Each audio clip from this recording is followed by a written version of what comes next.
Google Pixel 9 Pro Fold पे बहुत बड़ा डिस्काउंट अभी चल रहा है, बट सबसे बड़ा सवाल यही है, क्या आपको 9 Pro Fold लेना चाहिए या फिर 10 Pro Fold? क्योंकि जो प्राइस डिफरेंस है यार वो बहुत ज्यादा बढ़ चुका है। जब 9 Pro Fold लॉन्च हुआ था ऑलमोस्ट 1,73,000 कॉस्ट करता था, बट अभी सेल पे आपको अंडर 1 लाख का मिल जाएगा। तो क्या आपको ये फोन लेना चाहिए? आज उसी के बारे में बात करेंगे। मेरा नाम है अभिनव, आप देख रहे हैं जागरण हाईटेक। सबसे पहले फोन के डिजाइन से स्टार्ट करते हैं। अब यहाँ पे आपको जो डिजाइन है ना, ये चीज अच्छी है कि 9 Pro Fold और 10 Pro Fold उसमें ज्यादा डिफरेंस नहीं है। आपको हल्का सा नया कलर वेरिएंट मिल जाएगा, बट ऑलमोस्ट दोनों फोन दिखने में बहुत ज्यादा प्रीमियम है। और यहाँ पे आपको पीछे गोरिल्ला ग्लास विक्टर्स 2 मिलता है, फ्रंट में विक्टर्स 2 का प्रोटेक्शन है। और अगर मैं फ्रेम की बात करूं तो यहाँ पे आपको एल्यूमिनियम फ्रेम मिलता है। बट एक बड़ा चेंज जो है, अगर मैं 9 Pro Fold और 10 Pro Fold से कंपेयर करूं तो यहाँ पे आपको IPX8 रेटिंग मिलती थी, जबकि नए वाले फोल्ड में आपको यहाँ पे IP68 मिलता है, जो कि इसको पहला फोल्डिंग फोन बनाता है इस IP रेटिंग के साथ। बट अगर मैं बाकी चीजों को देखते हुए चलूं तो आपको ऑलमोस्ट वेट, थिकनेस, बाकी जो हैप्टिक्स हैं, स्पीकर्स है, ऑलमोस्ट सिमिलर क्वालिटी के मिलते हैं। और वहां पे भी मुझे लगता है कहीं पे भी कोई कमी नहीं है। बट एक चीज है, ऑब्वियसली आपको फ्रंट में यहाँ पे हल्का सा ये बेजल मिलता है, जो मुझे थोड़ा ऑड लगता है, बट आप यूज टू हो जाओगे। और अगर मैं डिस्प्ले की बात करूं तो यहाँ पे बोलूंगा कि जो पिक्सल का डिस्प्ले साइज है आउटर वाला, आई थिंक वो सबसे ज्यादा बेस्ट है। जो एक नॉर्मल बार फोन होता है ये सेम वैसा ही दिखता है, आप इजिली यूज कर सकते हो। इवन आपको ज्यादा अनफोल्ड करने की भी नीड नहीं है। बट जैसे आप अनफोल्ड करते हो आपको एकदम स्क्वायर डिस्प्ले मिलता है, जो कि बहुत ज्यादा ब्राइट है, वाइब्रेंट है। सेम आपको 120 हर्ट्ज का LTPO OLED पैनल मिलने वाला है। अगर मैं ब्राइटनेस की बात करूं तो यहाँ पे ब्राइटनेस आपको ऑलमोस्ट 1600 निट्स मिलता है हाई ब्राइटनेस मोड में, और पीक ब्राइटनेस और ज्यादा मिलता है। इजिली बाहर विजिबल है, कहीं पे भी कोई दिक्कत नहीं है। बहुत ही वाइब्रेंट पैनल रहने वाला है,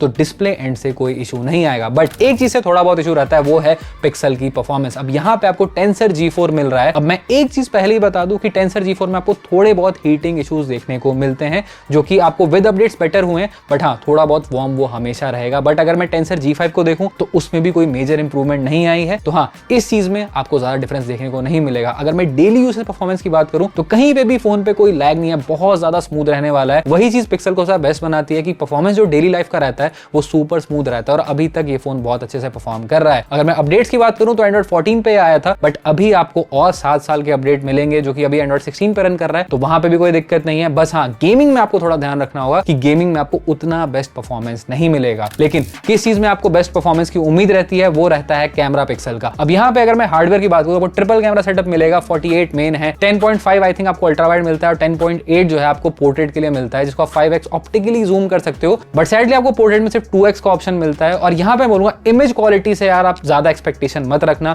क्योंकि पिक्सल का मैंने वैसे ही बताया कैमरा सेटअप उतना अच्छा नहीं रहा है, और पिक्सल फोल्ड में आपको थोड़ा और डाउनग्रेड मिलता है। अगर मैं 9 Pro XL से कंपेयर करते हुए चलूँ तो स्टिल डे लाइट और लो लाइट में डिसेंट इमेज आ जाते हैं। पोर्ट्रेट्स बिल्कुल भी वेस्ट नहीं लेता है, इस चीज का आपको ध्यान रखना होगा। और फ्रंट में भी आपको ऑटो फोकस का कैमरा मिलता है। तो ओवरऑल कैमरा में स्ट्रिक्टली डिसेंट बोलूंगा, बट ऑब्वियसली जो कंपटीशन है अब आपको बहुत अच्छा कैमरा सेटअप दे रहा है। अब देखो बैटरी और बात करें तो यहाँ पे बैटरी साइज जो है 4650 mAh के करीब रहने वाला है। अगर मैं चार्जिंग की स्पीड की बात करूं तो आपको 21 वॉट वायर्ड चार्जिंग का सपोर्ट है, 7.5 वॉट वायरलेस चार्जिंग का सपोर्ट है, और बाईपास चार्जिंग भी देखने को मिलता है। अगर हम देखते हुए चले कि कितना परफॉर्मेंस आपको मिलता है बैटरी का, तो एक दिन चल सकता है, वहां पे कोई दिक्कत नहीं है। बट हाँ, हैवी यूसेज में हो सकता है आपको फोन शाम तक चार्ज में लगाना पड़े, अगर आप अनफोल्ड करके डिवाइस को ज्यादा देर चलाते हो तो। और चार्जिंग में आपको ठीक ठाक टाइम लग जाता है, क्योंकि यहाँ पे आपको चार्जिंग का जो सपोर्ट है आई थिंक थोड़ा और फास्ट होना चाहिए, जो कि आपको नए वाले पिक्सल फोल्ड में मिल रहा है। तो देखो सबसे बड़ी चीज का बात करते हैं, किस प्राइस पे ये फोन मिल रहा है। तो मैंने देखा फ्लिपकार्ट पे आई थिंक बिना किसी कार्ड ऑफर के भी ये 1 लाख के अंडर मिल रहा है, और आई थिंक कार्ड के साथ और 4-5 रुपए कम हो सकते हैं। अब ये स्मार्टफोन जैसा मैंने बताया 173 का लॉन्च हुआ था, 1,74,000 का फोन